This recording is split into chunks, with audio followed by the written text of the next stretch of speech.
Hey everybody, welcome back. Dr. Jaws here, and tonight we are going to meet the Cuban Ribbontail Catshark, as well as talk about some fossils. So it's going to be kind of like a fun duo episode night. Hey Howard, welcome back. Good evening to you too. Hope you had a really good weekend. I went fossil hunting this weekend, and I figured this would probably be kind of like a fun time to just talk about shark fossils along with the Cuban Ribbontail Catshark.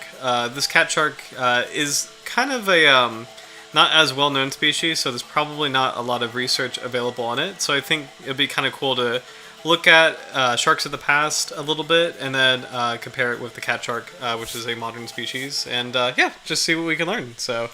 But hope you had a really good weekend, and hope the weather is continuing to get a little bit warmer. It's starting to. It was really cold Saturday, but other than that, it's definitely starting to feel strongly like spring here.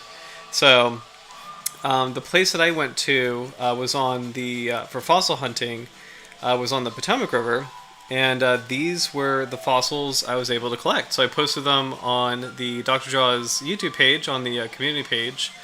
And I would love any input on in terms of like what these might be. I have some ideas. So, starting with, we'll do the bottom right. I think this is a snaggletooth shark's lower jaw. I think this is, or a tooth from the lower jaw of a snaggletooth shark.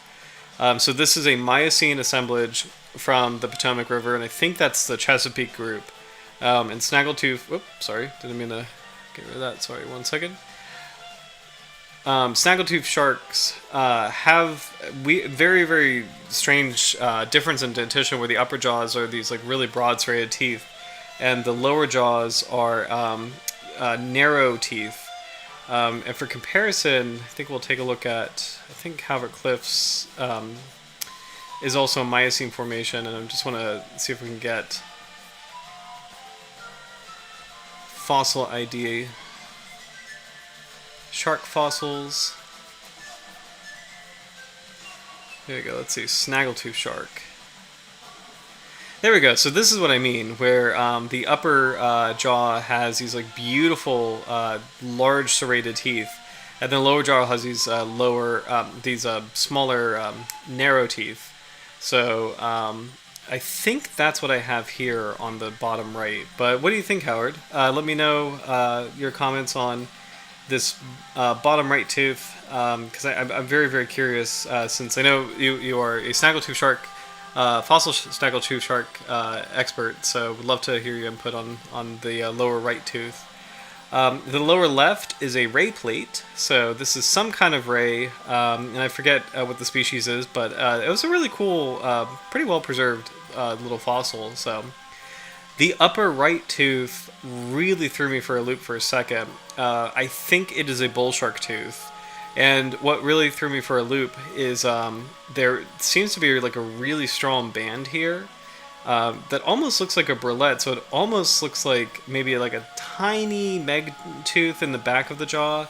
But the shape is really, really strongly resemblant of a bull shark or some kind of requiem shark. Specifically, you kind of have this pyramidal shape here, and then this angle, this kind of flare towards the root. So it usually megatooth sharks have just pretty smooth lines and a pretty straight line, whereas this has a very strong indentation. So I think this is actually a bull shark or some kind of requiem shark fossil on the top right. Cool. Looks like a Hemi, bull shark, and Physogalius gallicerdo-contortus.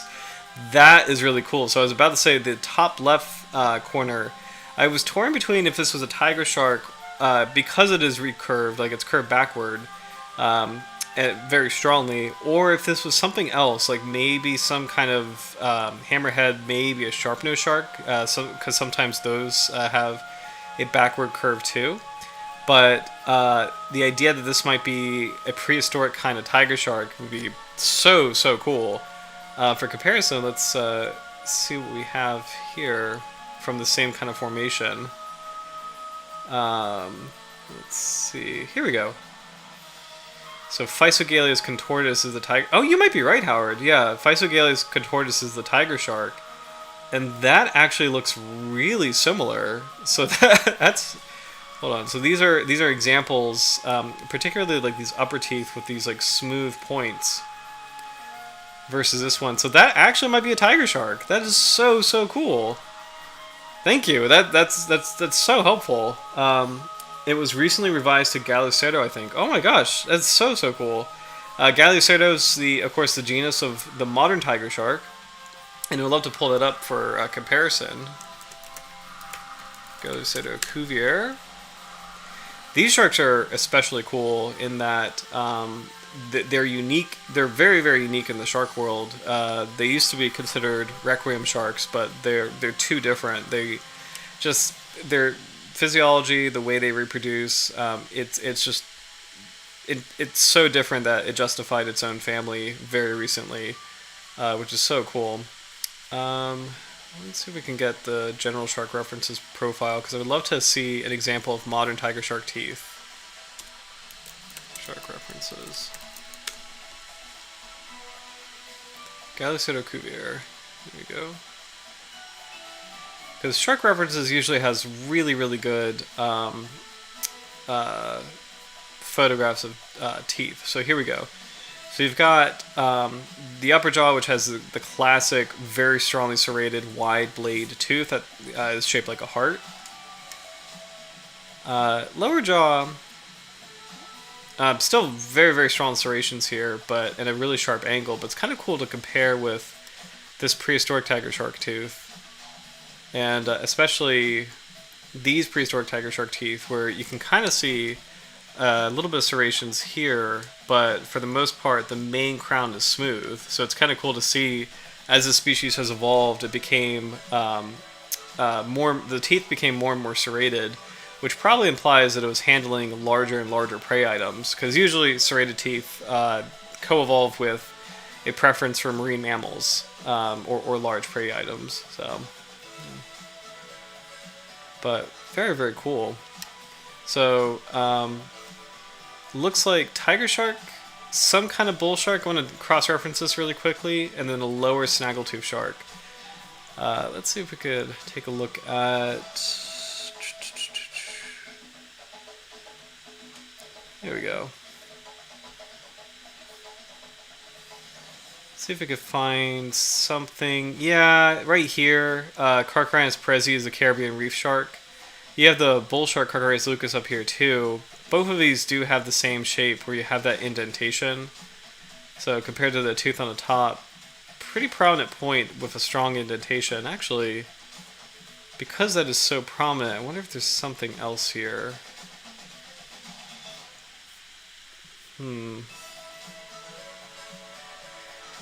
This is really cool. These are not gray sharks, of course. These are megalodon teeth, but these are too large. White shark. So yeah, all the requiem sharks are up here. So I still think the tooth that I have here is probably a bull shark, or it could be a Caribbean reef shark, like an ancestor of some kind. So, but yeah. So overall, pretty good poll. The location that I went to has pretty diverse fossils, but and I'll share. This was Westmoreland State Park in Virginia, and it's a pretty famous location. And I'll type that in here. Hey Mingus, welcome back. Oh, thank you. Digging the music. Thank you. This was I found like a utopian scholastic playlist, and I never knew this was a thing, by the way, even though I essentially grew up in this time. But I really love the aesthetic. So just the whole like discovery and exploration and stuff. So the music I'm vibing with as well. So glad you like it. Welcome back. Good to see you. I'm going to type in Westmoreland State Park, Potomac River. So this park is very famous in Virginia. It's often touted as like Virginia's fossil park. There's other places in Virginia to collect fossils that actually are better than Westmoreland because they're less well known. Westmoreland has a very cool assemblage, but because it's so publicized, I kind of feel like it draws a lot of people, and so they get a lot of teeth. I only find small teeth in that area. I never have found large shark teeth, and I find large shark teeth in other places on the Potomac and the York, and actually the James River too. But anyway, but even so, Westmoreland is very diverse. So I see a lot of different kinds of sharks fossils in Westmoreland. So it's a really cool location. Definitely recommend if you're ever in the area checking it out. But there's also a theory that Westmoreland is a shark nursery because there tends to be a lot of little teeth. So it's not just like maybe the site is popular and all the big teeth are maybe collected, but also perhaps naturally it is also a shark nursery where it's a shallow water area.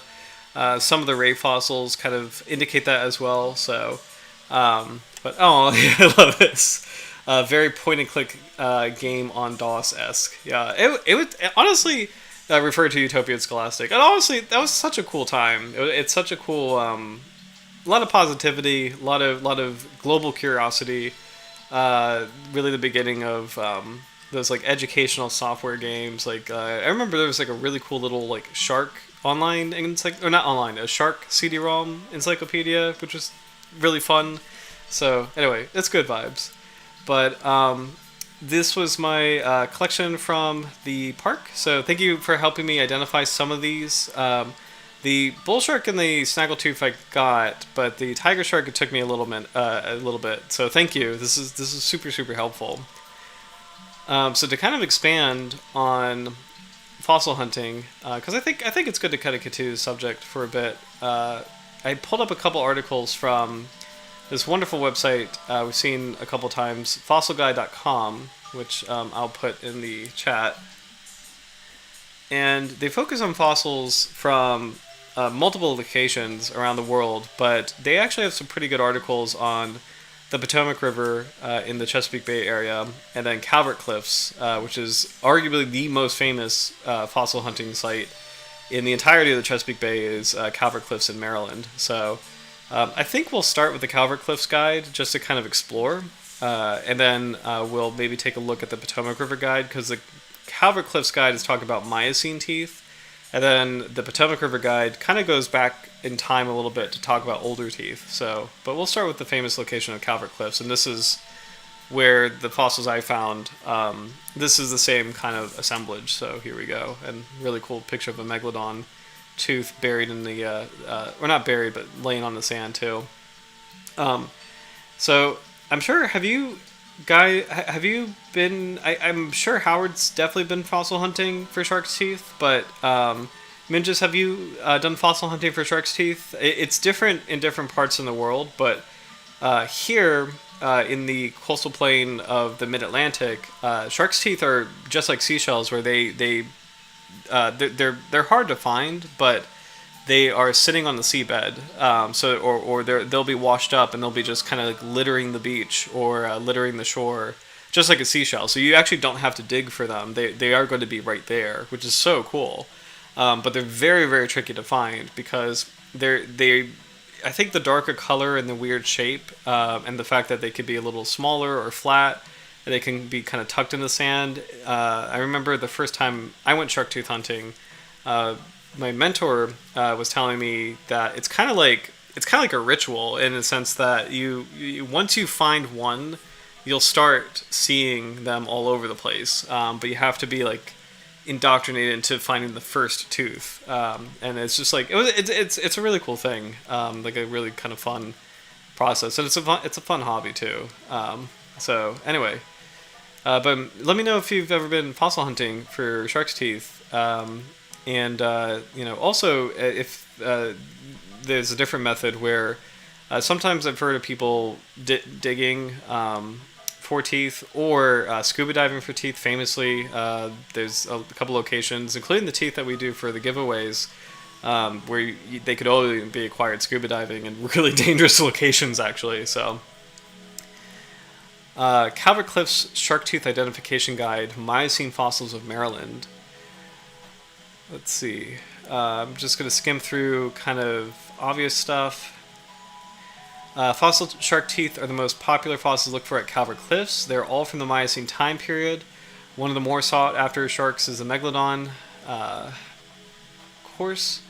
And then here's like the assemblage that you can get from Calvert Cliffs from the Miocene. So you can get eagle rays, bonnet rays, miscellaneous ray fossils, thresher sharks, gray sharks, so like the bull shark or Caribbean reef shark, sand tiger shark, megatooth sharks, so megalodon specifically, Carcharodon hastalis, which is a really cool ancestor of the white shark, and kind of that intermediary stage between mako sharks and white sharks. When some makos started to get bigger and bigger.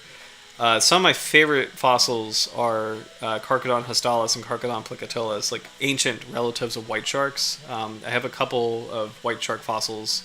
I've already shown them on the stream a couple times, but they're like the teeth the size of quarters. They're super cool. Tiger shark, snaggletooth shark, another famous shark. So shout out, of course, to Howard, because I know Howard has an amazing snaggletooth collection. So it's really cool that I appreciate the association a lot. Shortfin mako, lemon shark, seven gill shark. So we actually talked about seven gills last week. And just really cool to kind of take a look at. These are beautiful teeth, actually, like beautifully preserved fossil teeth, for and such a unique tooth type too. You can see like this little row of cusplets, and then getting into these like larger cusplets here. So, ancestral tiger shark, and then a sharp-nosed shark, as well as angel sharks, hammerhead sharks. I actually have a couple angel shark teeth. These are really tiny. And then shark vertebrae. So, fun little picture of a cow-nose ray, which is a modern ray that is around Calvert Cliffs and also further down the Chesapeake Bay. Cool image of how ray plates work. So this is a jaw of a modern cow-nose ray, and these are how its plates are kind of lined up, and these are for crushing shellfish. So these rays famously love clams, oysters. They will actually root up clams, more so clams. They will root up clams and make these like really big little indents in the seabed to grab a clam and crush the shell with these like very, very strong plates. So. Oh, catching up with comments. I've never been out specifically looking for them, but one day I definitely want to. So far, my best type we'll find is a comb jelly. That's so cool. Comb jellies are awesome because they both are, depending on the species. I think all of them are like this, but depending on the species, they can be both iridescent and bioluminescent. So if you hold comb jellies to the light, they can have these like beautiful rainbow iridescent colors. And then if you put them like in a dark room or just see them at night, they can glow these like beautiful electric blue colors. So the ones that we have off our coast, I want to say the sea walnut and ladies comb jelly. Those are two very common. And actually the sea gooseberry I think is another name for sea walnut. But those comb jellies actually can do that, and they should be up and down the east coast of the United States, but. I've seen them glow in the dark before, which is super cool. So, Howard, in some cases are large offshore fossil shoals. I would freak out. It's so cool. On the beach, you're looking for that glint of enamel. Oh yes, on the beach you're looking for that glint of enamel, and then a quite large seven gill shark teeth. Referred to the photo that we saw earlier. So, and I think we'll get another view of all of the fossils a little bit more closely. So, I've never found these before. So they're Atiomylius, which is an eagle ray, and I've never ever seen these before. I'm not quite looking for them though. Usually when I see rays, I kind of leave it on the beach because I'm more of a shark person. But this one that I collected from this weekend, maybe this is part of the ray plate here because I know this is part of the ray, but maybe it could be this because I wonder if these are the same kind of grooves in the back. Anyway. Oh no, it would be this. This is probably what I found. Etiobatus, which is a bonnet ray, and you can see kind of like the lines here behind the plate, and that's a lot closer to the fossil that I found here. So, section of a ray mouthpiece. These are all from Calvert Cliffs. Fragments of fragments of ray plates here. These are actually pretty common in parts of Virginia as well, but again, I typically leave them. Ray dermal scutes, which are really cool. Ray tailspine and barb fragments. I think I've seen this kind of fossil before, but I do leave it on the beach because I just there's so many fossils, mostly mollusks, but I typically leave those. So because I'm really interested in the sharks, and sharks are the ones that I can appreciate. So so there are 3 species of thresher sharks found in the Calvert Cliffs formations. Alopius grandis, Alopius palatasi, and Alopius latidens. So these are all prehistoric thresher sharks. The rare giant thresher and the serrated giant thresher is their common name. So that's actually really cool. The idea of a giant thresher shark is pretty exciting. Again, serrations indicate that the shark can handle larger prey and go after larger prey items like marine mammals or turtles. So the idea of a thresher shark, which is in our age a fish eater, handling larger prey is actually pretty terrifying. Let's see. Thresher sharks can get up to 11 feet in length. That's about modern thresher sharks. There's another thresher shark fossil, a smaller individual. These are 18 to 15 million years ago, a million years old, which is so cool. Sand tiger sharks, which are probably the most common fossil that you see in this formation. So how are the best sharks straight out of the ice with those particularly phosphate deposits? I love this comment about the comb jelly. How it's a piece of crushing plate. Replace flagella with cilia in the last comment. No worries, and good catch. As far as comb jelly features go. Sand tigers. So we have a couple different Carcharis species. Carcharis cuspidata, Odontaspis reticulata, Carcharis acutissima, and Carcharis reticulata. So all of these are extinct. Sand tiger shark teeth are typically the most common that you see in this kind of formation in the Chesapeake Bay. And these are kind of cool, where I have not really seen these as often with the little cusplets here. So I would see the teeth out with the beautiful narrow kind of like curve like this on the far left, but the cusplets I don't really see that often personally. So great dentition here. It's beautiful to see the different mineralization of fossils where just with how they preserve, they take on different colors. Odontaspis reticulata, small tooth sand tiger shark. Again, with the cusplets, I don't really see those, although maybe in many cases the cusplets can be damaged. This I see more often. So teeth like this, where it's like a very long, narrow tooth.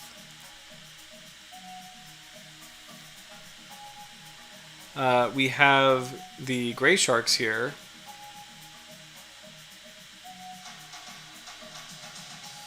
A lot of these are modern, actually. So Carcharanus ultimus, which is the big-nose shark. Falciformis is silky shark. Lucas is bull shark. Macladi, I forget what that one is. I want to say it's a hard-nosed shark, but I could be wrong.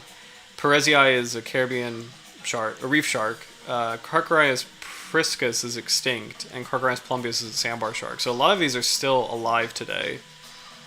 And the Miocene was an era where a lot of the warm water sharks really came to flourish, and a lot of these modern requiem sharks really came into being. So it's really cool to see ancient bull shark teeth here. Caribbean reef shark teeth here. You can see that the bull shark teeth are a little bit broader, since bull sharks handle larger prey items. Caribbean reef sharks are typically more fish eaters. You have a bronze whaler, which is exciting. And then an unidentified kind of Carcharodontis on the lowest row. Atodus megalodon, or Atodus subauriculatus. Let's see. Megalodons are among the most sought-after teeth in the Calvert Cliffs and other nearby Miocene exposures. However, before you go looking for a huge megalodon from the cliffs, you should be warned that most of the meg teeth found in this area are in the 1 to 3 inch class. Although larger ones are found, you have a better chance of finding the large ones in the younger Pliocene exposures further south in the Atlantic coastal plain. Let's see. Two species of megatooth shark, so Atodus megalodon and Atodus subauriculatus. Atodus subauriculatus is thought to have evolved directly into Atodus megalodon. That's actually really cool. The only difference is the tiny cusplets. This species is only found in the early to middle Miocene. The problem with the cliffs is during the time period both sharks are present, and there appears to be many variations of the two species. Some subauriculatus have well-defined cusps, while others barely have any. The line between two species is often blurred. Further compounded situations, the juvenile megalodons can have cusps on their teeth, make them look like subauriculatus. So essentially, it's actually really cool that this location in Maryland, you can kind of start to see the transition within the megatooth shark genus from subauriculatus to megalodon. And either way, the teeth are very impressive. I do not have a megalodon tooth yet. These are, at least where I'm looking, very, very hard to find. I have megalodon teeth that have been gifted to me, but as far as finding one, I've not found one yet. The largest tooth I've ever found, again, was those white shark teeth, which I could maybe pull them out again a little bit, but I would freak out. Love to find a megalodon tooth. The classic identifying feature of these megatooth sharks is this dark band between the root and the enamel. So the classic burlette, that's kind of the thing. And also the size. The size is really a big indicator too. So Minja's super pretty, but I'd be scared of those piercing through my sandals. What happened to Atodus chubatensis? Thank you, appreciate it, Minjas. What happened to Atodus chubatensis? So that's a great question, Howard. I think, let's find out, because I think that species is talked about on this website, but I think it might be found in a specific area. So let's find out. We may have seen this before, but there is a really great section on the history of Megalodon. And there we go. I know Chubatensis is going to be in here, so let's see. And since we have seen this before, we won't spend too much time here, but here we go. Okay, so we've got kind of like a timeline of how Megalodon evolved. So you have Cradolamna in the Cretaceous period. You have Atodus obliquus in the Paleocene. You have Carchocles auriculatus. And this gets really tricky because Carchocles and Atodus, they both are used interchangeably and they've been revised over and over again. So you have Anguistidens, which I have some Anguistidens teeth, and Howard actually, thank you for helping me identify some of the teeth that I have are Anguistidens. So in our fossil giveaways, some of these have been, for prize winners, some of these have been handed out actually. So this is a species from the Oligocene. We have subauriculatus from the Miocene, and then finally Megalodon from the Pliocene.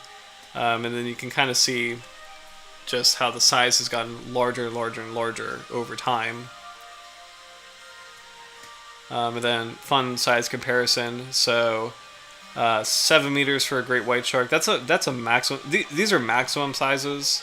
So white sharks averaged at about 4.5 meters, which is still enormous, but it's really rare for a white shark to hit 7 meters in terms of its maximum size. But anyway, even so, you can just kind of see that compared to the max size of whale shark, 12 meters, to the max size of megalodon, 16 meters. Just like insane how large these animals could get.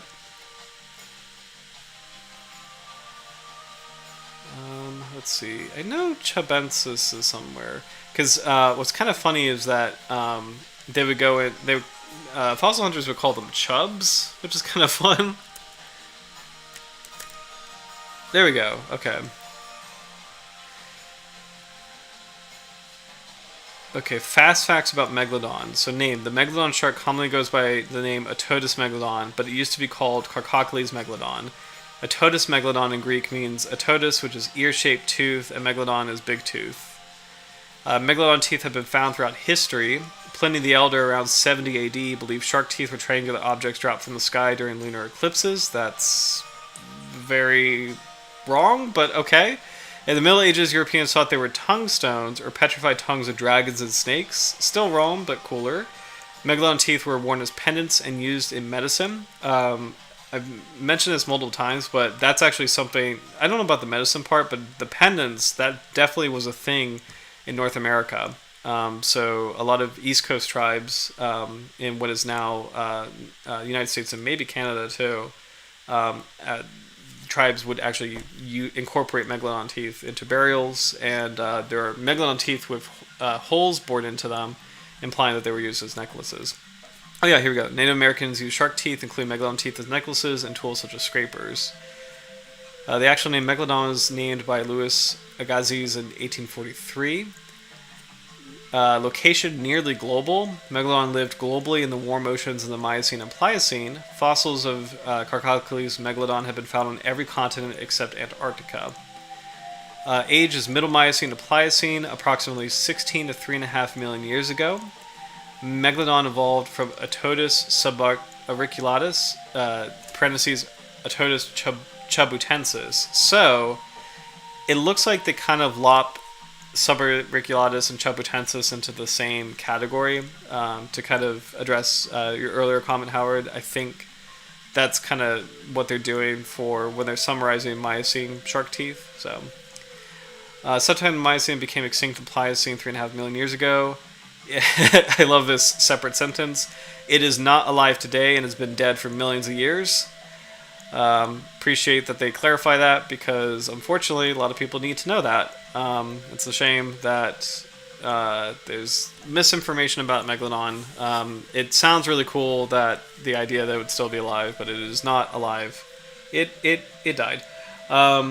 So Howard's comment, so subauriculatus seems to have replaced Chupotensis. News to me.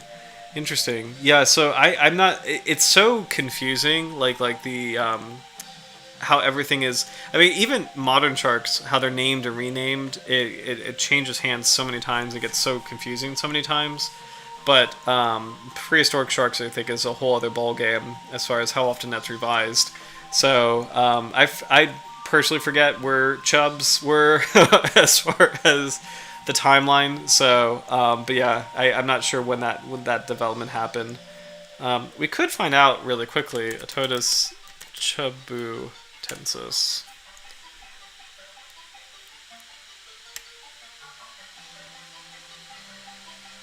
Let's see.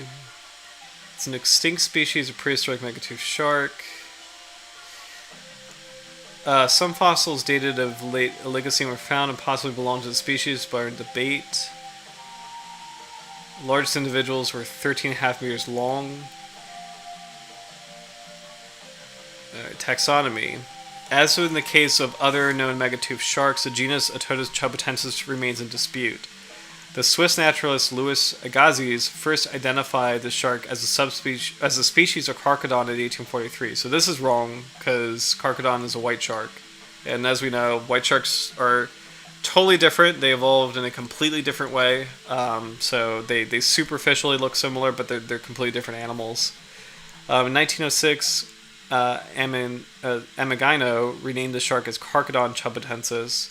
In 1964, shark researcher L.S. Glickman recognized the transition of Otodus obliquus to Otodus auriculatus. In 1987, shark researcher H. Capetta reorganized the Otodus auriculatus, Otodus megalodon lineage, and placed all related megatooth sharks along with the species in the genus Carcocles, now Otodus. So I always grew up with Carcocles, but Otodus is the correct word, apparently, or the correct genus. I mean, I'm going to be honest, Carcocles sounds really cool. It sounds a little cooler, but Otodus is fine. Finally, the complete Otodus obliquus to Otodus megalodon progression became clear and has since gained the acceptance of many shark researchers. Within the Otodus lineage, Otodus chubatensis is a succeeding species of Otodus anguicidens and is followed by Otodus megalodon. In short, Otodus chubatensis is considered a possible ancestor of Otodus megalodon. However, due to its coexistence with Otodus megalodon during the Miocene and Pliocene epochs, it is regarded as a morphospecies. So, interesting. I don't think I've ever heard of that term, morphospecies.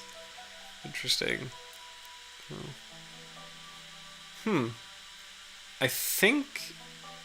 So, Otodus subauriculatus is a synonym of Otodus chubatensis. I think that's what it is. So, the tooth in his hand is over 7 inches long. Yes. So, as far as size, there should be a relationship. Let's see. Tooth size over 7 inches is the largest teeth of any shark, although the largest teeth for megalodon are a little over 7 inches. The more common size for megalodon teeth is between 3 to 5 inches. This image shows one of the world's largest megalodon teeth. It is 7¼ inches slant height and was found by Vito Bertucci in South Carolina. Wow.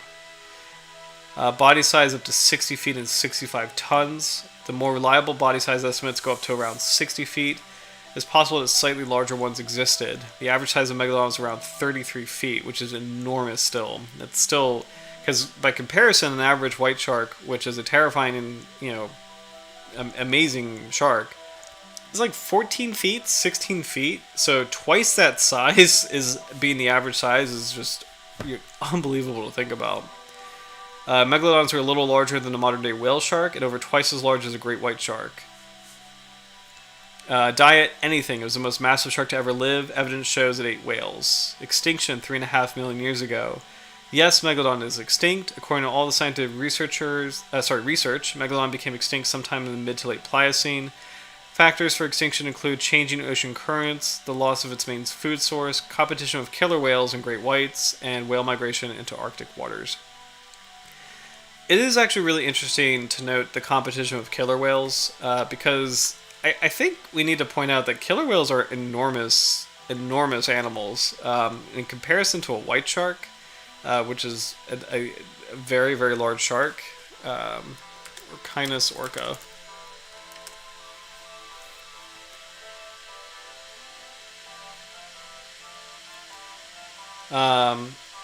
So 17 feet. Four. I mean, that's still. I mean, some white sharks can get to that size though. But I thought orcas can max out at a much larger size. Actually, let's see. Humans size. Orcas may... Oh yeah, there we go. Okay, orcas may attain larger sizes. Males have been recorded at 10 meters or 33 feet.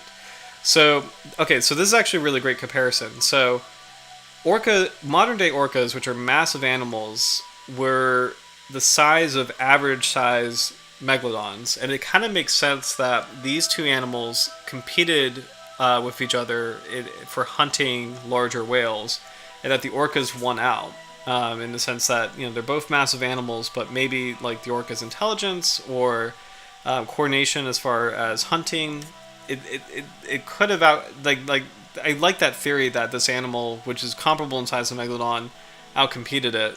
We know that orcas predate modern white sharks, and yeah, I don't know. I just think that's interesting to consider that this is a factor in terms of why megalodons don't exist anymore. So, very interesting. Howard, okay, so then what makes Subarculotus a viable species? Good question. I'm not really sure how they do the transition, or how they justify that. I was supposed to say paleontologically? Yeah, paleontologically. There we go. Rest in peace, Vito. He died diving for shark's teeth in a Cooper River. Oh my gosh, when did that happen? He died diving for shark's teeth in a Cooper River, North Carolina. Wow. Wait a minute. Um, sorry, so much is happening right now. Vito. I know this was here. One second. Vito. Okay, Vito Bertucci.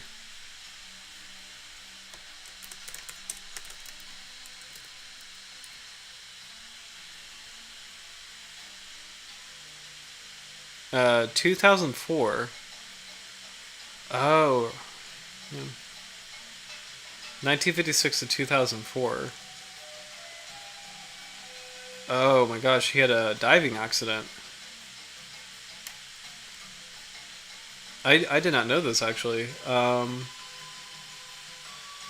Bertucci owned the world's largest shark jaws, 6-foot wide set full of 182 teeth, is featured in a prehistoric Beaufort Gifts and Shark Museum. Sorry, Beaufort.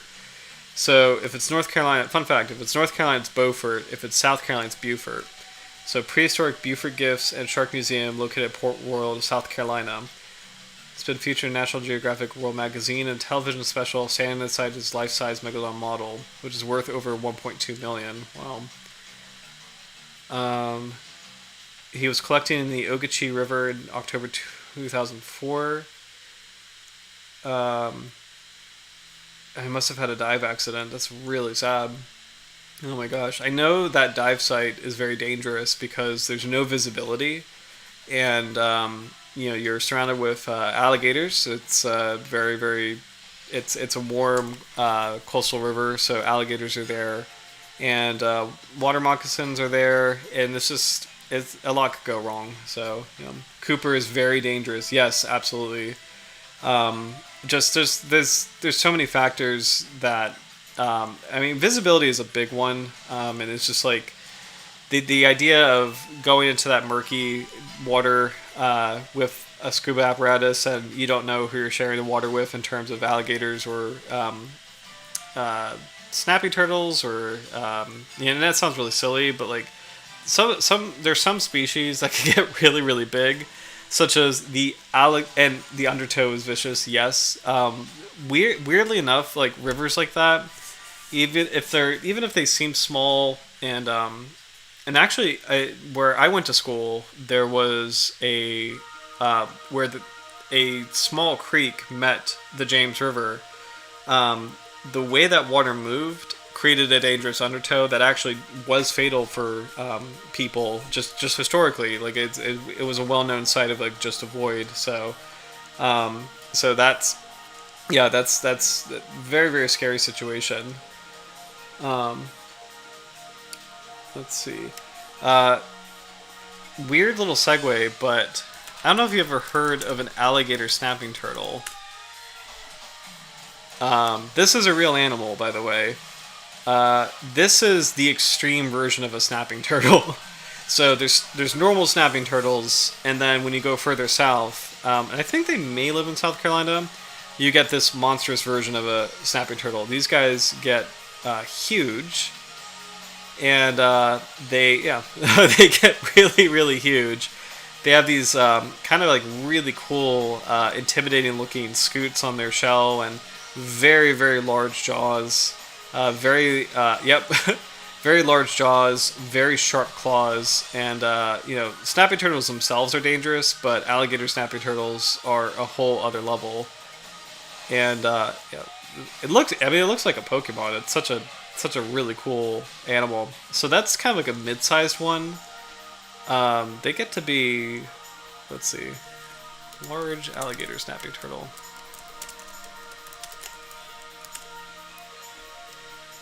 Yeah, they get to be pretty big. This might be a good one. Kind of a size comparison. They get to be really, really, really large. and you will lose your hand if you had it near this animal. So they get to be really big. So yeah, not something to muck around with. So, but anyway, I think I was on. Let's see. We talked about megalodon extinction, competition with killer whales.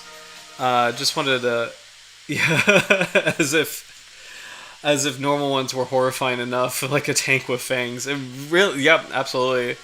Normal ones, they're pretty. They get fairly sizable too. So we don't have alligator snapping turtles here, but we do have the normal ones, which, you know, we're warned since we were kids. Just stay away.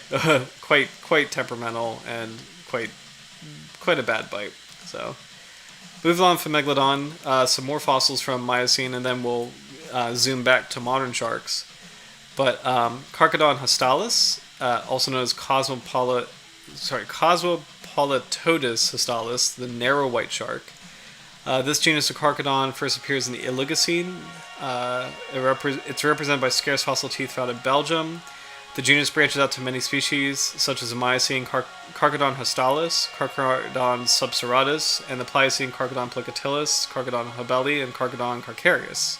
So these are all kinds of white sharks, ancient white sharks such as the narrow white shark. And these teeth are so cool because they're long and narrow, and you can easily see how they are the transition between modern great whites and the mako shark ancestors that they came from. So more Carcharodon hastalis teeth. And then I have a few right here actually. Let's see.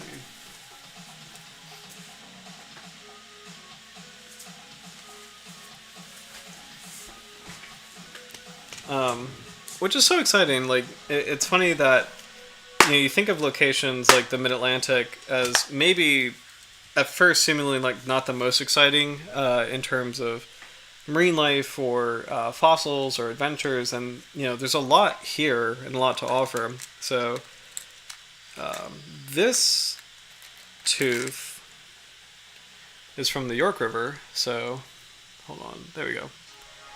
So pretty sizable. Let's see if I can get a good view. Here we go.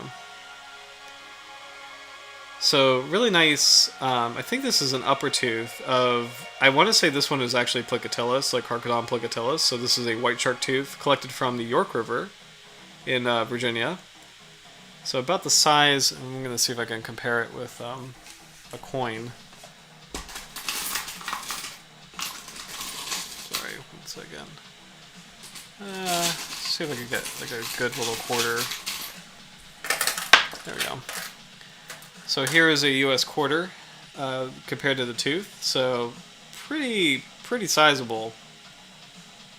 There we go. So about the same size actually. So you get some pretty fairly well-sized teeth here. This one is from the. This one's actually larger, and this is from the James River. Sorry, now I'll switch it this way. But this one I think is actually hastalis because it's a bit more narrow. So it's like really pretty blue coloration. But definitely larger than a quarter as far as length. This would be, what is this? 3 inches in length? 2.5 to 3 inches in length. So. But really amazing to think about that these animals swam, not just in Virginia and Maryland, but they were covering the entirety of the coast. So New Jersey, New York, the Carolinas, southern New England. It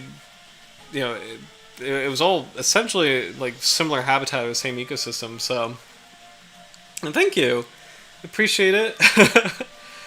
And it's really cool that there's just like locations scattered up and down the coast. I think, correct me if I'm wrong, in Canada there's Joggins Fossil Cliffs, which is, I want to say that's in the Bay of Fundy, which is a very famous fossil location. I think you can get shark's teeth there at Joggins Cliffs, but oh cool, Mingus Real was lucky enough to once have one choose my backyard. Oh, a snapping turtle, yeah.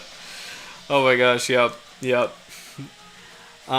So it's really cool that because a lot of these areas on the eastern coast of North America were submerged, and because the coastal plain it's not like these dramatic mountainous landscapes. It's a very smooth gradient into the ocean. So a lot of these areas were submerged, and there were shark nurseries. So a lot of the flat coastal plain, and that actually technically would be anywhere between Florida and New York City. Like that's really, because New York City is kind of where it ends. But there's different kinds of fossils north of New York.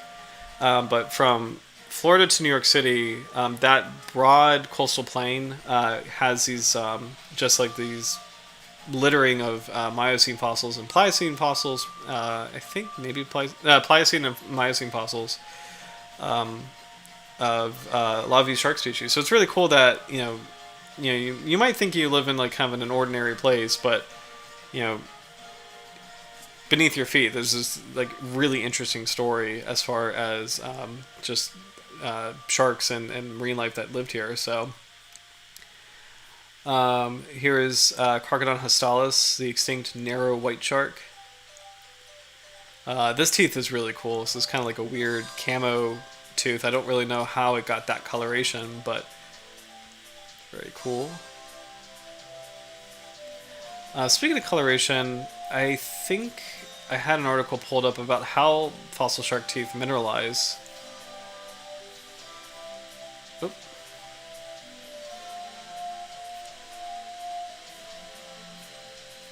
Let's see, types of shark fossils. There we go, the colors of shark teeth. Colors of shark teeth. Why are there so many colors? Let's see. The color of a fossil shark tooth is determined mainly by the type of sediment it was buried in. In fact, the color of a shark tooth fossil usually has almost nothing to do with the age or the species of the shark.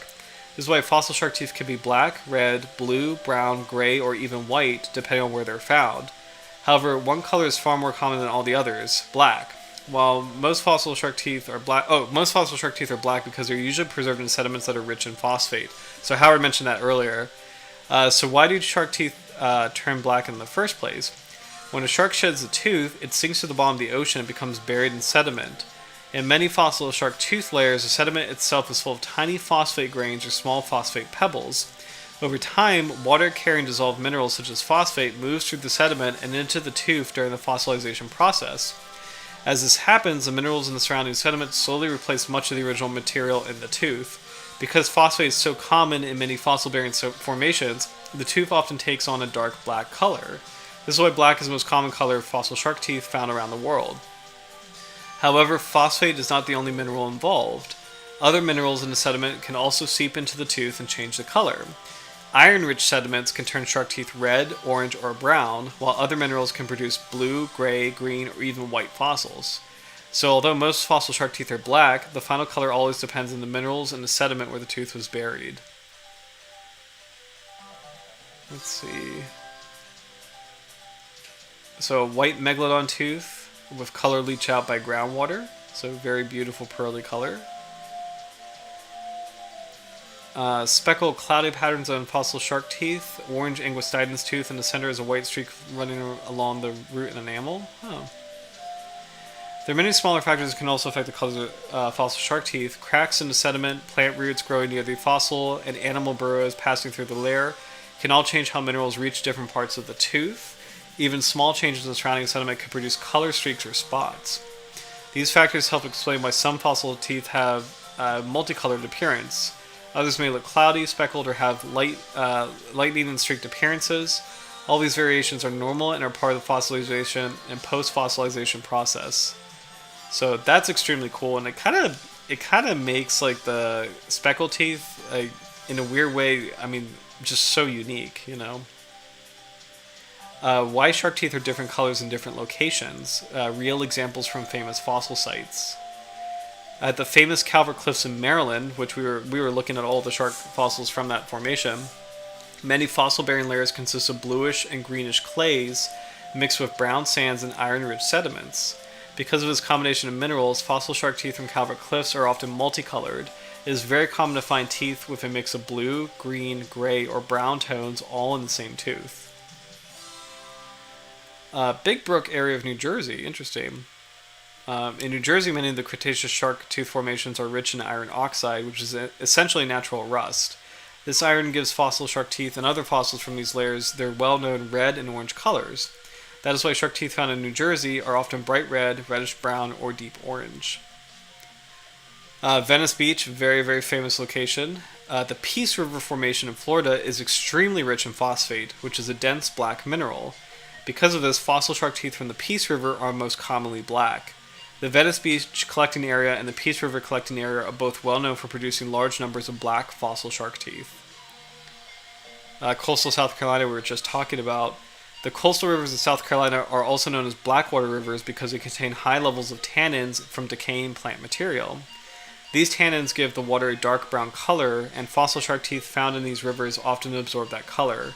As a result, shark teeth from South Carolina rivers are frequently dark brown or almost black. Aurora, North Carolina. I know I'm reading all of these, but it's kind of cool because they're all on the same coastline essentially. So fossils from the Pungo River Formation in Aurora, North Carolina, are preserved in sediments that contain a lot of phosphate. However, the surrounding limestone and other sediments are usually gray. Because of this combination, fossil shark teeth from Aurora often have a distinctive grayish yellow or gray tan color that is very different from the deep black teeth found in Florida. So really cool article, and I'll post it in the chat, but really, really great read on these nuances in shark teeth. So catching up on the comments. Oh, cool. I know some shark material is found in the prairies, Manitoba, Alberta, as well as diverse deep water assemblage from Hornby Island, British Columbia. So Hornby Island is super cool, and we've talked about Hornby Island a couple times before, but it's such a cool location. Oh, and thank you, Minjas. I appreciate you being here. Hope you have a great rest of your week. I just saw your comment that you have to head out, but hope you have a really, really great week. And thank you so much for watching. I'm glad we could talk a little bit about fossils. How are beautiful teeth. I love East Coast teeth for their sturdiness. Shark hill teeth, while beautiful, are a lot more fragile. So I don't think I've ever seen Shark Hill. Let me see where that location is. Shark Hill teeth. Let's see. Bakersfield, California is a world-renowned 15-year-old Miocene marine bone bed, famous for its high concentration. Here we go. I'm happy to see that. Oh, this is so cool. This website actually has an article on Sharktooth Hill.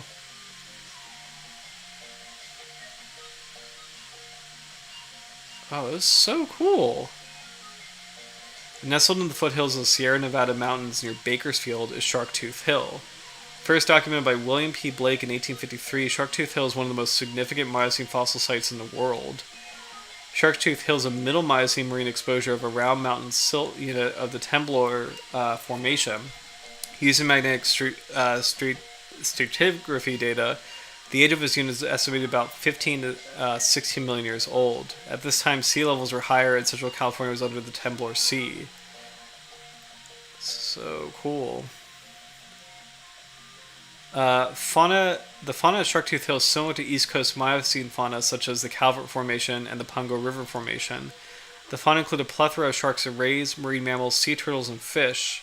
On rare occasions, isolated land mammal material have been found. There are, however, differences between this fauna and typical East Coast fauna, such as the abundance of particular genera of different species. For example, the megatooth shark, Carcocles megalodon. Sorry, I made a huge mistake. Carcocles megalodon is uncommon here, but very common on the East Coast. Also, a special shark called the hooked white, Carcodon planus, is found here. This shark is very short-lived, while white shark that only exists in the Pacific. Sharktooth Hill is one of the easiest places on Earth to find these sharks. For more information about Carcodon planus and the other extinct white sharks, go to the Prehistoric White Shark page. So. Oh, interesting. Large concentrations are found in formation above the bone beds. Many of them have vertebrae bones in the center that serve as the nucleus of the concentration. So does a cetacean vertebrae in the center. There's a tooth buried here.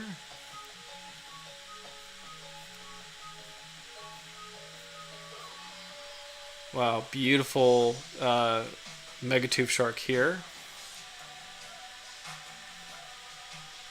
This I think is a hooked white. Yep. So cool. Oh my goodness. Additional images of this looks like a white shark or mako shark.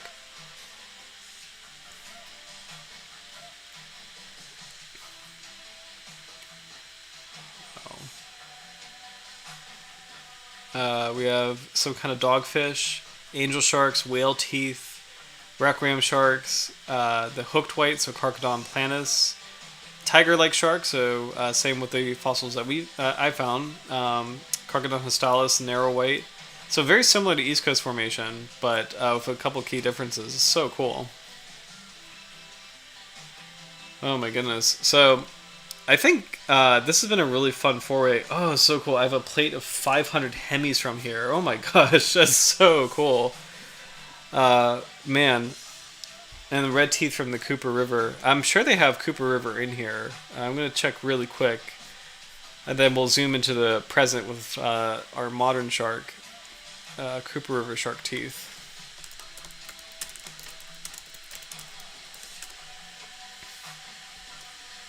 Yep, so very, very famous fossil hunting location. Wow.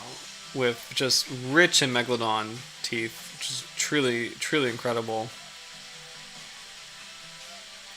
Cooper River tooth from an actual dive, so it just shows you how low the visibility is. A really great photo of these incredibly large teeth, actually. Wow. Whew.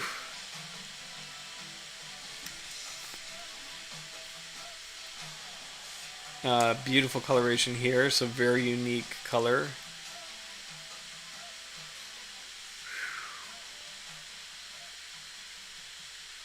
Wow, these really are incredible looking. Oh, beautiful teeth here. So these are similar to, for the ones, our good friend Graham Bryant gifted Cooper River shark teeth to the channel. And for our fossil giveaways, these are very similar to the teeth that we've given away for prize winners on the Dr. Jaws channel. So very similar coloration and shape. Yeah. Wow, really, really great megalodon tooth here.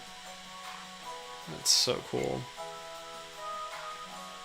Yeah, I mean, from these photos, visibility is bad, but not horrible. But I don't know. I don't know if I would make this dive though. It's oh, here you go. Look at this.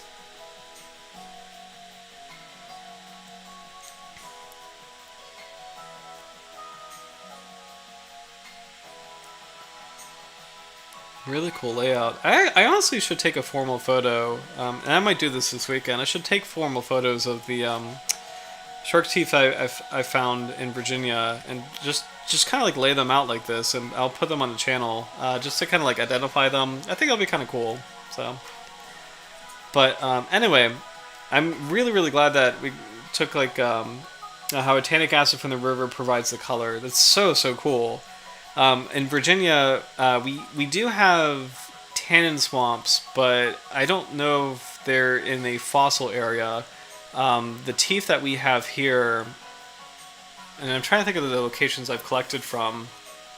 So Westmoreland on the Potomac River and most Potomac River locations, very rich in clay. Clay is a huge, huge part of it. So gray and orange clay. And then in the James River, same clay cliffs or kind of orange sediment cliffs. The York River teeth are interesting, where I think that's more phosphate based because that's not really. There's a couple of like clay formations there, but the places I found teeth. There's actually like an island in York River that we nicknamed Shark Tooth Island that has like oodles of teeth. It's kind of hard to get to, especially now where it's off of Colonial National Historic Park. And for the past couple of years, the parkway has been closed for I don't know what the heck they're doing as far as construction. But anyway, I used to you have to park on the parkway, and this is not allowed. But like so but some people would park on the parkway and take a boat or swim to a certain island, which actually I guess is not part of the park service anyway. But they would go to this like location out in the York River, and it just had bunches of shark teeth, which is so cool. So we would nickname it Shark Tooth Island, but yeah. They showed a vertebrae underwater. Yeah, I think, which is really really cool. I'll zoom back up to it. So incredible, and like very large too. Like look at the size of that compared to like the pebbles here.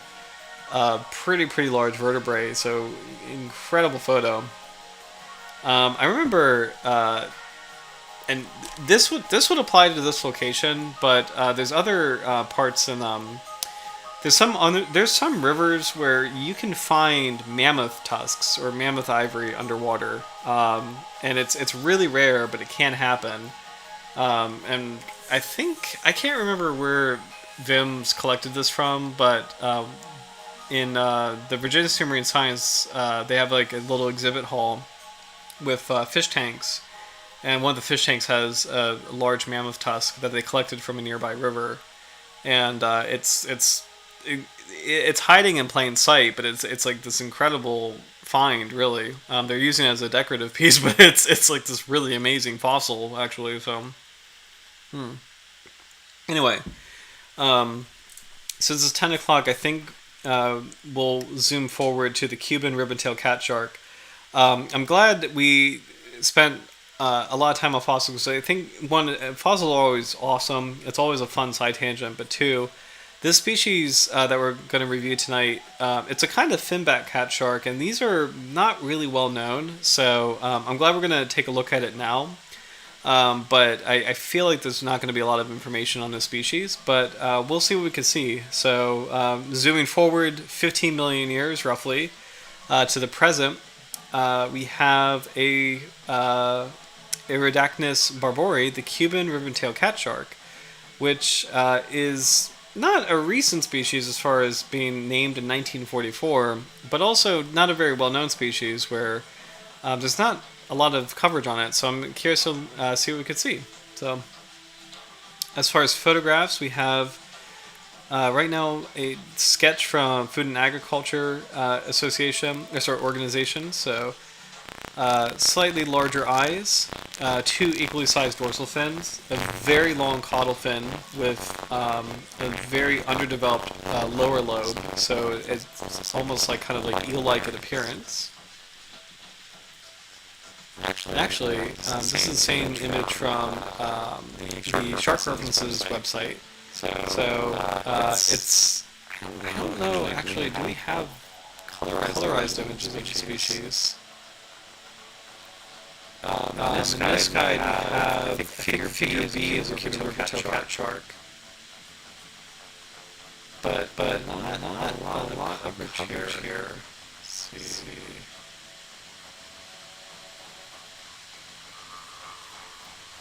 Alright, let's see what the fish base has to say as far as the biology of the species. So here we go. So it's the genus Eridacnis. So Eridacnis, the etymology is not explained, possibly Eri, which is Greek intensive particle for very, and Dacno, which is referring to wide or angular mouth. So it could be very wide mouth is the genus name, which is kind of a strange name. Barbouri is in honor of American herpetologist Thomas Barbour, director of the Museum of Comparative Zoology at Harvard University, for the constant assistance he gave the authors in the studies of Western North Atlantic sharks. So, the Museum of Comparative Zoology at Harvard is very famous and a very well-established institution, and has done a lot of amazing work as far as, not wildlife, but like nature, studies on nature and studies on evolution, and just kind of like how everything relates to each other, which is super cool. And a lot of early shark research has come from the museum too, which is kind of fun. So, The distribution of this species is Western Atlantic, apparently confined to the limited area in the Florida Straits off the north coast of Cuba. It lives in a twilight zone, so 400 to 650 meters, so it kind of helps explain why we don't maybe know so much about it. Found in the upper and continental insular slopes, probably feeds on small fishes, crustaceans, and cephalopods. Ovoviviparous with 2 young in the litter, size at birth over 10 centimeters. As far as conservation, the Cuban Ribbontail Catshark is actually least concern. And it makes sense in the sense that it's a deep water species that we just don't really know much about and encounter. So here's where it lives, between southern Florida, Bahamas, and Cuba. So very limited range, actually, which is really cool. It's cool to see an endemic species, like a species that has you can't find it anywhere else in the world. As far as the assessment, it's great to see least concern. It's wonderful to see sharks that are actually doing well. We talk about shark conservation all the time as far as many sharks are threatened by fishing, but there's a whole swath of sharks that are actually okay. They just don't really get impacted as much. The Cuban Ribbontail Catshark is a small, deep-water shark to 34 centimeters total length with a relatively restricted range in the western central Atlantic between the north coast of Cuba, the Bahamas, and Florida, USA. This is a poorly known species occurring on the continental and insular slopes at depths of 430 to 613 meters. Its restricted geographic and depth range and its limited biological productivity, 2 pups per litter, make it inherently susceptible to population depletion if threats existed. However, it occurs outside the depth range of current fishing activities and therefore is not suspected to be taken as bycatch anywhere in its range. Population trend is unknown for the Cuban Ribbontail Catshark, although it is suspected to be stable based on levels of fishing effort within its range. Therefore, there is nothing to infer or suspect population reduction at this time, and the species is assessed as least concern. So, wonderful to see a shark that is so out of mind and out of sight that it's probably fine. It's really, not suffering a lot of the fate of other sharks that we've seen on the channel. So, Howard just saw this comment, lots of Pleistocene megafauna in Florida rivers. Yes, so when I used to live in Florida, it was so mind-boggling to see that mammoths actually were there at some point, and that you can actually find some of their fossils in just across the peninsula, in certain areas. So it's so cool just how much geologically everything has changed in millions of years, how much change can be brought. So here's some more illustrations of the Cuban Ribbontail Catshark. Curious about coloration, actually.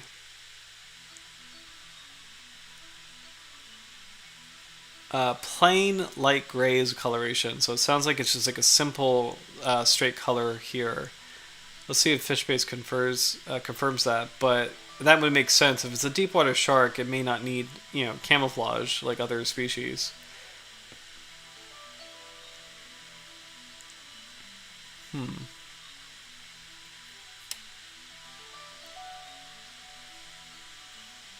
Let's see. So same image from FAO. So this is very, very poorly known. It's kind of amazing that it was named in 1944, but we still don't have a lot of info on it. That's incredible, really. It's also known as the the pygmy dogfish, which is kind of not a good name because cat sharks and dogfish are very, very different fundamentally.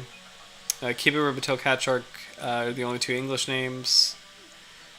Requinchat cubane, and then Tiburon turquino in Spanish. And yep, just confirming that it lives in deep water environments.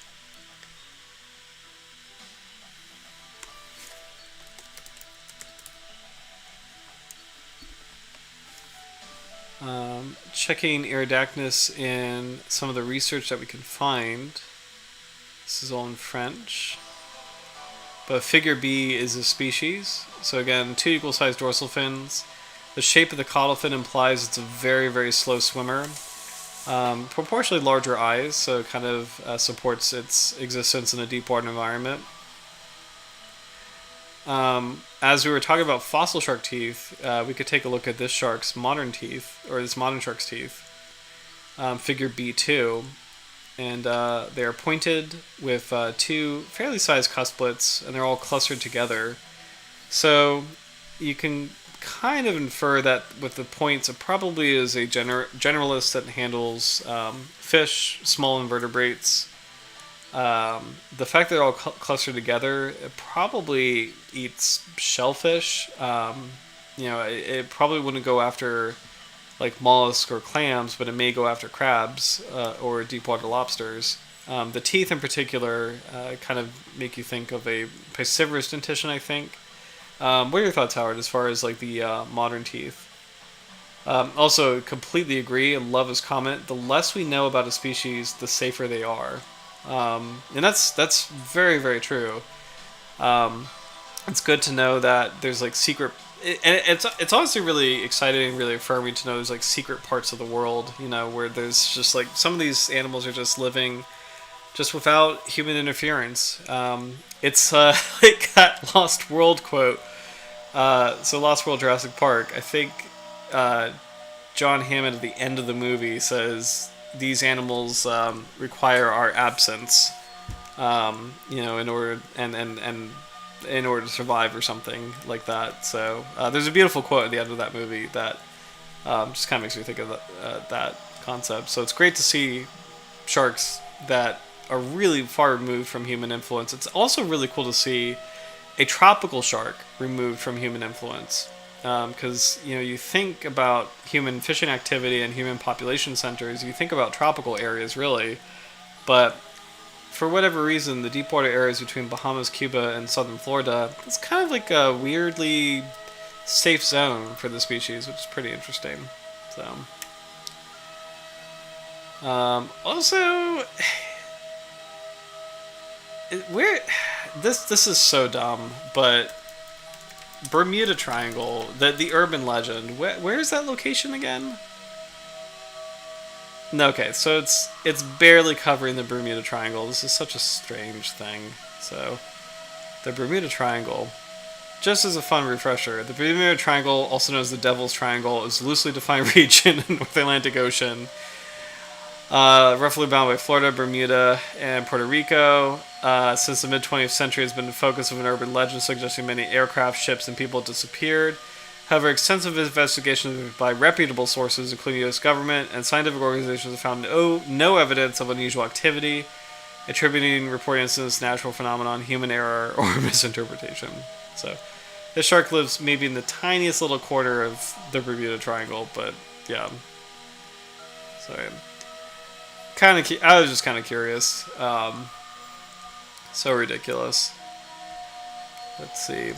Other mentions of this shark of this genus.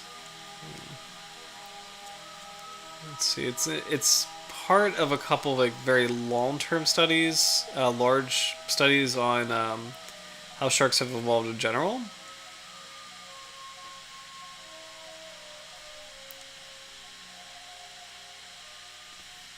Let's see. Eridacnis.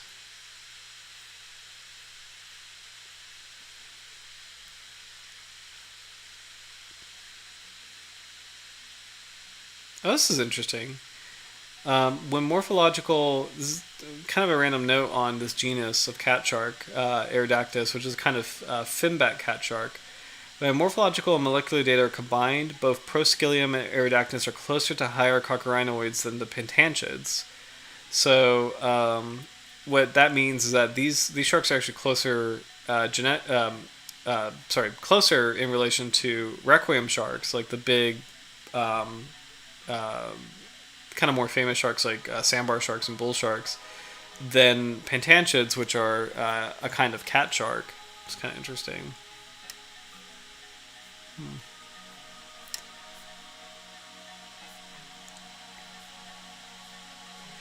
I think we have seen this study before, the new classification of cat sharks.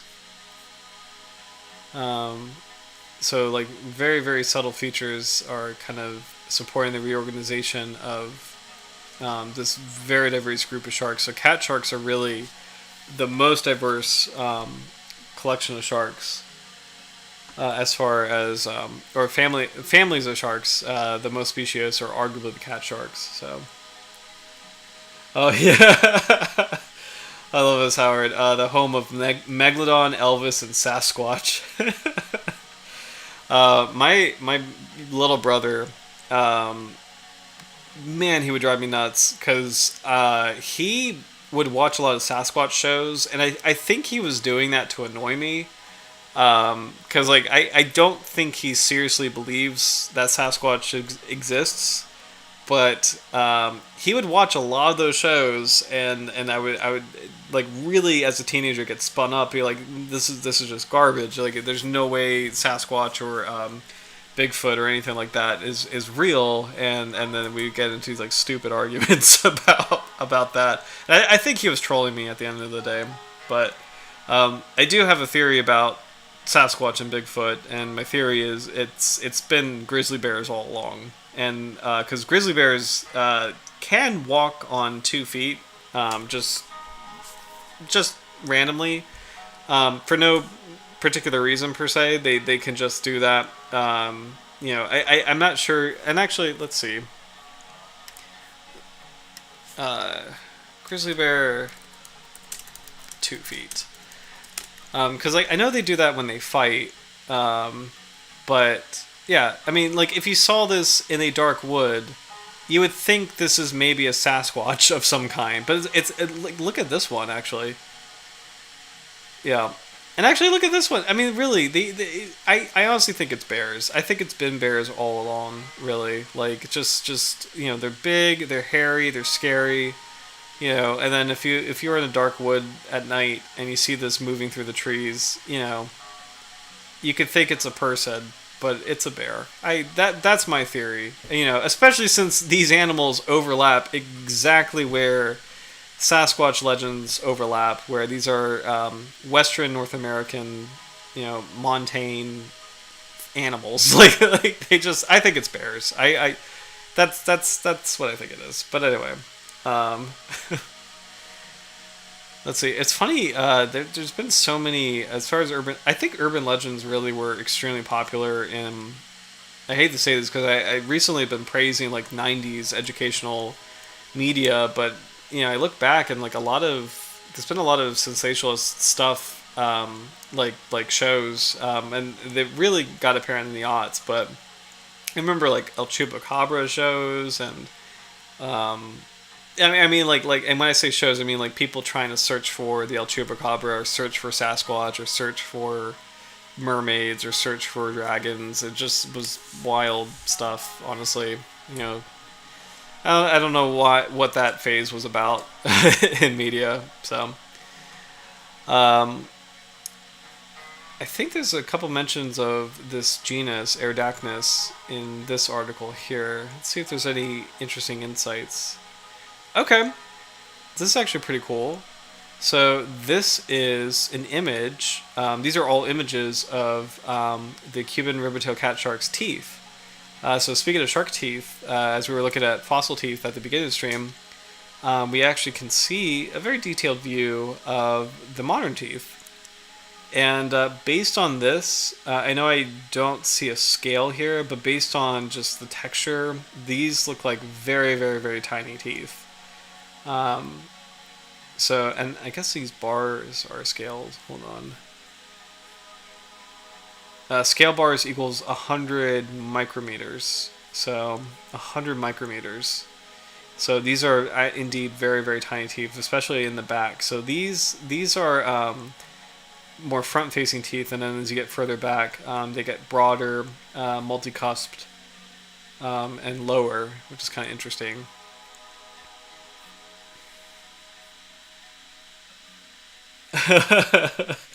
Howard, yes, absolutely. Again, show me a skeleton or part of one. Nessie, yep, Nessie. I don't even know where Nessie would come from. Just what? like why would it even? I just yeah I can't go down a rabbit hole because it's really funny that in the ancient in the Mesozoic there were Nessie like things in the form of plesiosaurs. Like plesiosaurs were actual Loch Ness monsters that roam the seas, and that's really really cool. But the idea of a living one makes no sense, and a living one in a Scottish lake makes no sense at all, or I guess a loch, but it makes no sense. So anyway, strange, almost exsanguinate lowers. Yep, multi-cusps here, which is kind of interesting, isn't it?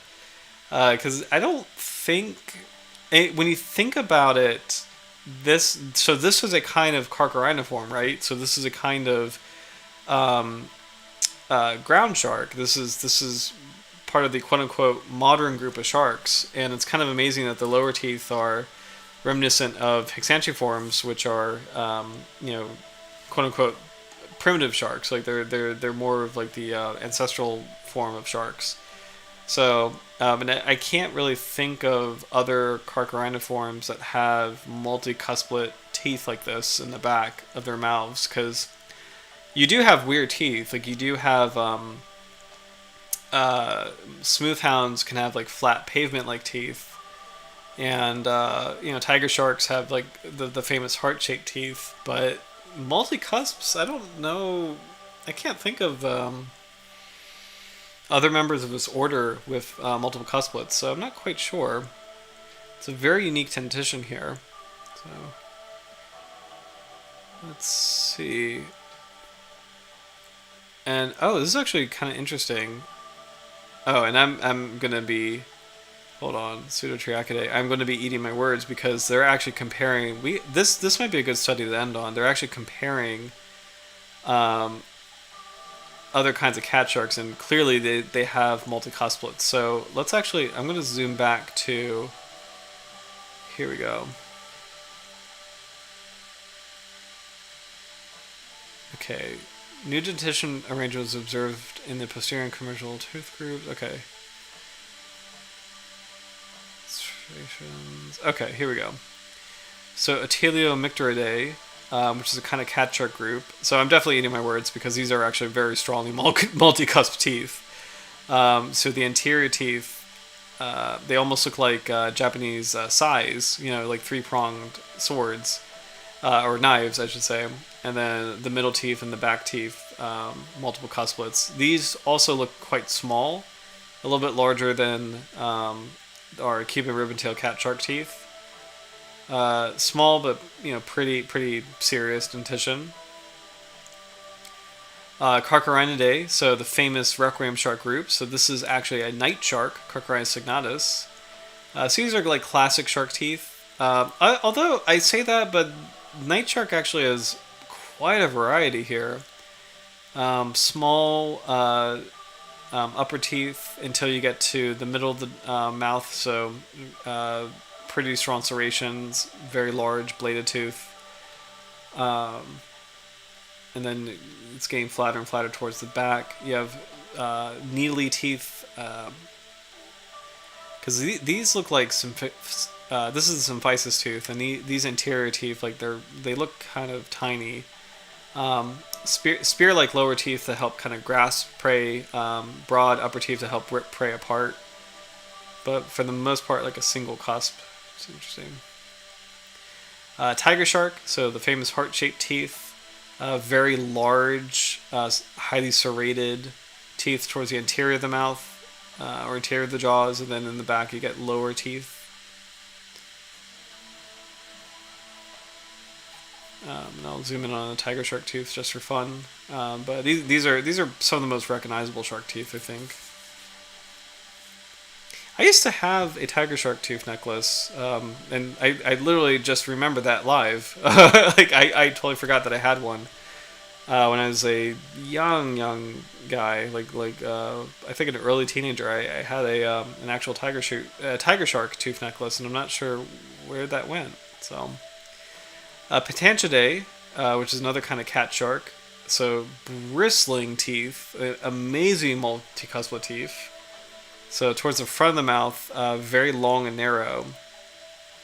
And then the back kind of low and broad. Potentially might be a fun family to look at for next week. Proskyliidae, finback catshark, so this is our species.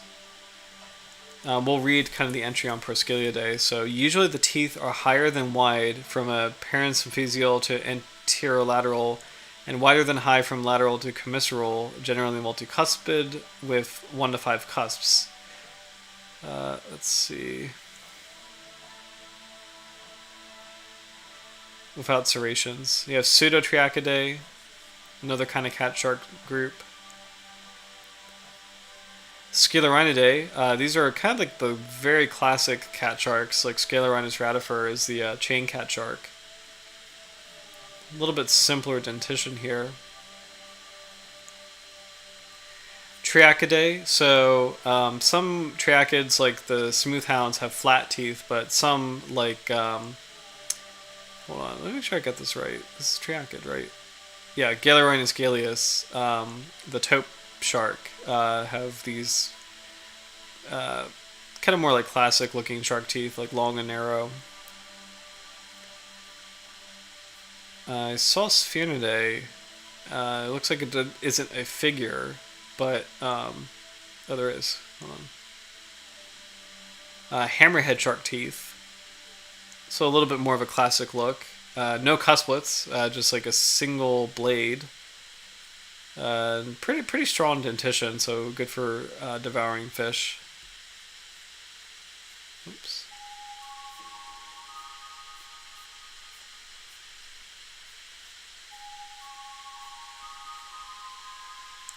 And then this is a kind of smoothhound. So these are flat crushing teeth. So these are like the dusky smoothhound. So these are for crushing shellfish. So let's see. Types of heterodonty were first documented in Carcharodontis brevis, which is a spinner shark. Heterodonty meaning there's different tooth types in different parts of the mouth. So it looks like our cat shark, the Cuban Ribbontail Catshark, has heterodonty. So it's really cool. It means it handles a variety of different prey, or manipulates prey in an interesting way. So the most famous heterodonty is in heterodontiforms, which are the bullhead sharks, which grasp prey with their sharp and pointed upper teeth, and then they suck it back into the back of the mouth and crush it with these like really strong molar-form teeth. So our shark might do something similar as far as like not quite like heterodontiforms, but it might be grasping prey items with the upper teeth and then processing them, probably like slicing them down with the lower teeth. So the upper teeth are like hooking the prey item, and then the lower, the teeth towards the front of the mouth, like the anterior teeth, are for hooking the prey item, and then the posterior teeth are for processing it, like maybe slicing it up a little bit more finely, so for digestion.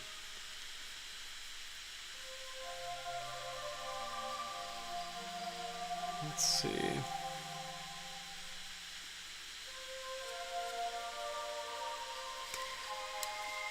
Summary of the study. The present study demonstrates that detailed analysis of heterodonty supported by high-resolution imaging are essential for refining taxonomic classifications within Carcharodontiforms. Let's see.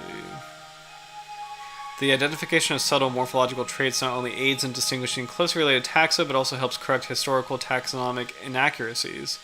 These findings highlight the need to integrate modern imaging techniques into taxonomic research, as they enable the recognition of diagnostic features often overlooked in traditional disciplines. Interesting. So it's kind of cool to see like a modern tooth study comparing modern shark's teeth, and then the fact that we spent a long time looking at fossil shark's teeth. It's kind of cool just to compare, and it's also kind of cool to see that as far as different parts of sharks' teeth, both from fossil specimens and living specimens, are very, very useful indicator in terms of other aspects of the animal, in terms of how it lives and It's just essentially what its story is. Very convenient feature to kind of help illustrate that. So, oh, cool. Let's see. I'm just catching up on the comments, Howard. Breaking up shells. So, for the, I might have missed which tooth set we were talking about, but the muscleless teeth, these here, fantastic for breaking up shells, like hard clam shells. If we were talking about the teeth here for the Cuban Ribbontail Catshark, I could see the back lower teeth, because they're broader and squatter. I could see these breaking like crab shells or arthropod shells, but I don't know. I don't know if these would help with molluscan shells because those might be a bit thicker. But for like any kind of like shrimp or crab or like maybe a deep sea lobster or some kind of crustacean, I think these could help. Like where the and maybe shrimp specifically, because these sharks in particular, they get pretty small. So maybe they spear some kind of small prey item like a shrimp in the deep water environment, kind of spear it with the front teeth and then process it in the back teeth. So, but I'm not sure. It's really cool though. I definitely agree these are wild teeth. These look like microscopic images. I have a lot of microscopic teeth in my collection. That is so cool. I like how. What are some of the sizes for some of your smaller teeth? It's an important reminder to not overlook the microfossils while searching for megalodons.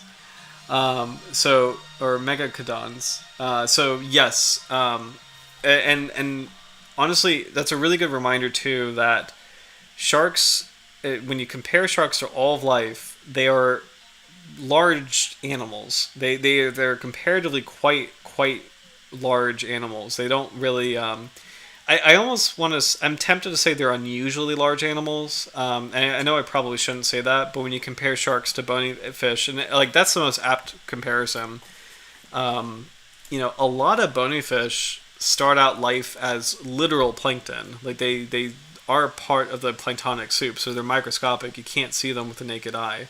And there's no shark that starts out life that way. Like the smallest shark is still a formidable predator, where it will, it can go through like a little clump of plankton or like a tiny school of fish and kind of gobble it up. So even like the pygmy sharks, they still are, compared to any, like all other life, sharks are impressively large animals, which is kind of interesting. And I mean, compared to other sea creatures like bony fish, a lot of invertebrates, a lot of them have planktonic stages, and that's kind of the norm. So, but anyway, kind of on a tangent, but the microfossils, I definitely agree, are very important, especially when you think of like baby sharks or sharks in development. So, because there may be a lot of fossils of sharks that were pregnant, and it's an interesting window in terms of prehistoric shark development. They're barely discernible by the human eye. They have to be sorted microscopically. It's so cool. The smallest fossil I have is a angel shark tooth, and I'm trying to think of the size. It's probably half an inch, but I'm not 100% sure. It's tiny, but it's still significantly larger than if you have to use a microscope. That's a little mind-boggling actually. I know it's not quite 11 yet, but I think this might be a good time to pick a new shark for next week. And I would love to do something that is similar to the Cuban Ribbontail Catshark, only because I know there wasn't a lot of information on the species. And I would really love to maybe find another kind of finback catshark and see what we can learn about this group. So we have a couple options. I think we covered the Harlequin catshark already. I'm gonna double check something that kind of lives in shallow water. Let's see, 50 to 100. Graceful catshark. I don't think we've covered graceful catshark. Proscilium haberii. So let's see.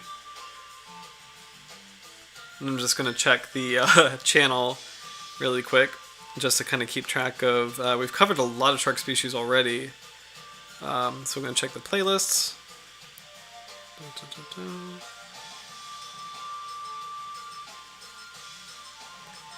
Okay, so it's a Carchariniform. And I'm just going to name the cat sharks we've already done. We've done the Natal Shy Shark, Deepwater Cat Shark, Swell Shark, Dwarf Cat Shark. Wow, we've done a lot actually. We've done Graceful Shark, but I don't think we've done the Graceful Cat Shark. Coral Cat Shark, Magnificent Cat Shark, okay. Blackmouth Cat Shark, White Ghost Cat Shark, Small Spotted Cat Shark, African Swallowtail Cat Shark.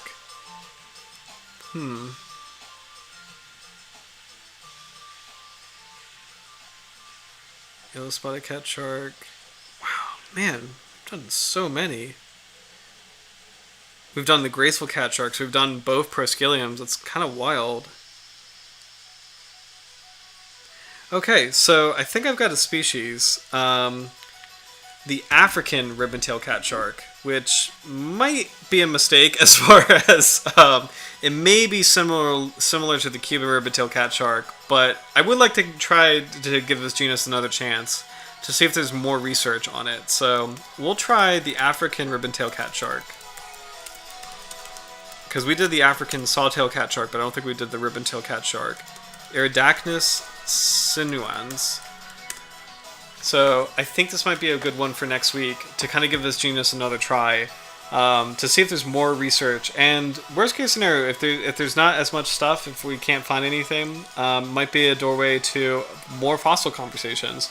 Because there's always like a lot of really cool resources in terms of fossil hunting locations for shark's teeth, and I think we've just really kind of hit the tip of the iceberg. So I think that will be our focus for next week, where we'll see what we can see about the African Ribbontail Catshark. Then as a backup, maybe look up other shark locations for fossil hunting. Maybe perhaps in Africa, like an African-themed fossil hunting, potentially. So, but I think with that, since there's not much with this species for tonight, we might end a little bit earlier.